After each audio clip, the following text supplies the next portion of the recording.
Well, Tasha, my name for the Hachi sneeze is the virus that shall not be named. Okay, that's lame. It's not lame. Yeah, it is. Anyway, I also have, a nickname for what you say you were looking for a substitute name for the. Oh yeah, the jab, so we thingy? don't get I flagged. named it the inoculation not to be mentioned. Girl, what? That is so fucking. Hold on. You are videotaping? I ain't even finished my hair yet, girl.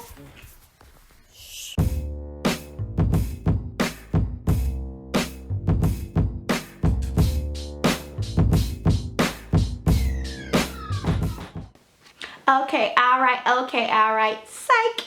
Y'all thought I was gonna go this week. Nah, it's Mandy's turn. So, just a quick reminder before she go ahead and get on here. One, we done already told you that's only gonna be like one of us doing the topic. Okay, so it's her week. Second, I need you to, if you're watching this on YouTube, go subscribe to the channel, okay, and like the video. Now, if you're watching this on IG, go follow these two accounts, at Nice But Feisty, and then at Amanda Rosario Glass, okay? Real simple. And then like and share, okay? Okay. So go do those things, and I'm gonna see y'all next week. Oh, and also one more thing. We will be doing another live, so stay tuned for that one. And I'm gonna go ahead and turn it over to Girly. I love you. Bye. Well, thanks so much for tuning into another episode of Nice But Feisty. I am Mandy Nice, and I'm gonna get right into my topic.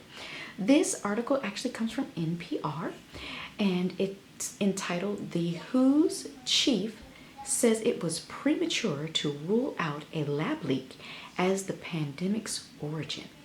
And this will also be linked in the description, so you can go read it for yourself, because I just want to make sure that you guys know we're not telling you what to do or what to think. We just provide the information and you go and make up your own mind. Okay, here we go. The head of the World Health Organization acknowledges that it was premature to rule out the potential leak of the virus that shall not be named, pandemic, and a laboratory leak, he said Thursday. He is asking for China to be more transparent as scientists search for the origins of the virus that shall not be named. In the rare departure from his usual deference to the powerful members' countries, the WHO Director General, and I am not going to jack this man's name up, so go read it for yourself, because I know it won't be pretty. Anyway, said getting access to raw data has been a challenge for the international team that traveled to China earlier this year to investigate the source of the virus that shall not be named. The first human cases were identified in the Chinese city of Wuhan. Tedros told reporters that the UN Health Agency based in Geneva is asking China to be transparent, open, and cooperate, especially on the information, raw data that we asked for earlier in the early days of the pandemic. And these were also the same people at the beginning of this particular incident that has happened to all of us, that they thought that China was already being, transparent, and now I guess they're changing course. Anyway, he said there had been a premature push to rule out the theory that the virus that shall not be named might have escaped from a Chinese government lab in Wuhan, undermining the WHO's own March report, which concluded that the lab theory was extremely unlikely. Well, I guess that's not so unlikely. Alrighty. I was a lab technician myself, and I'm an immunologist. Well, this is what Tedros is saying, not me. I have worked in a lab, and accidents happen. It's common. As the lab theory gains credence, China is pushing back. In recent months, the idea that the thing that happened to all of us, because I don't even want to say that word anymore because they flag your videos for that. Anyway, started somehow in a laboratory and perhaps involved an engineered virus, has gained traction, especially with President Joe Biden ordering a review of U.S. intelligence to assess the possibility in May.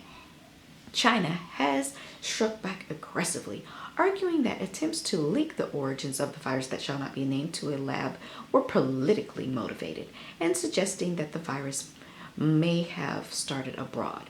So in this case, we're seeing that there is pushback. They don't want any responsibility to be put on them. And unfortunately, we can kind of see that if you have a lab that specializes in the research of these particular viruses, and just so happen a virus infects the people around that lab and then spreads from there, we're not going to assume. We're just going to go by the data, which is finally coming out. All right. At WHO's annual meeting of health ministers in the spring, China said that the future search for the virus that shall not be named origins should continue in other countries. Most scientists suspect that the virus that shall not be named originated in bats, but the exact route by which it first jumped to people via an intermediary animal or in some other way may not have been determined. It typically takes decades to narrow down the natural source of an animal virus like Ebola or SARS. Tedros said that checking what happened, especially in our labs, is important to nailing down if the thing that happened to everyone has a laboratory or had any laboratory leaks. We need information, direct information on what the situation of this lab was before, at the start of the thing that happened to everyone. The WHO. Now, I'm just avoiding saying the word that starts with the P, ends with the C, and in the title of what I said before I started reading this article. Tedros has repeatedly praised China for its speed and transparency, despite the senior WHO officers initially griping about the obfuscation from their Chinese counterparts. Last year, the Associated Press found that the WHO was frustrated by the lack of details from China during the early stages of the virus that shall not be named spread, and showed that China was clamping down on the hidden hunt for the thing that happened to everyone's origin. Numerous public health experts have also called for an independent examination of the virus that shall not be named's origin, arguing WHO doesn't have the political clout to conduct such a forensic analysis, and that the UN agency has failed after more than a year to extract critical details from China. Any WHO-led mission to China also requires that the government approval of all experts who travel to the country, as well as permission to visit field sites and final approval to any trip report. WHO Emergencies Dr. Michael Ryan has previously said that the agency works by consensus and not compel countries to cooperate. And cannot compel countries to cooperate. Tedros's appeal for transparency was echoed by German health minister, I'm thinking it's Hans, because I don't speak German. Again, sorry if I ruined your name. I apologize. Who urged Chinese officials to allow the investigation into the origins of the virus to proceed. We do appreciate the cooperation of the Chinese government so far for the first mission, Spahn said, but that's not enough. So again, I would suggest you go read the article for yourself, because, I had to substitute some words for some of the things that normally get your videos flagged. But anyway, that's all I have for you this week. I will see you again. The next live that's supposed to come up will be me, and see you. So see you then. I'll see you live. All right.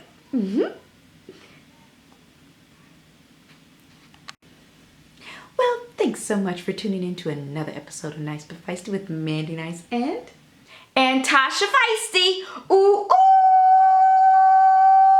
yeah. Have a good one. Oh, and one more thing. Make sure you like, comment, and subscribe, because without you, there's no us, okay? And share the video. You heard.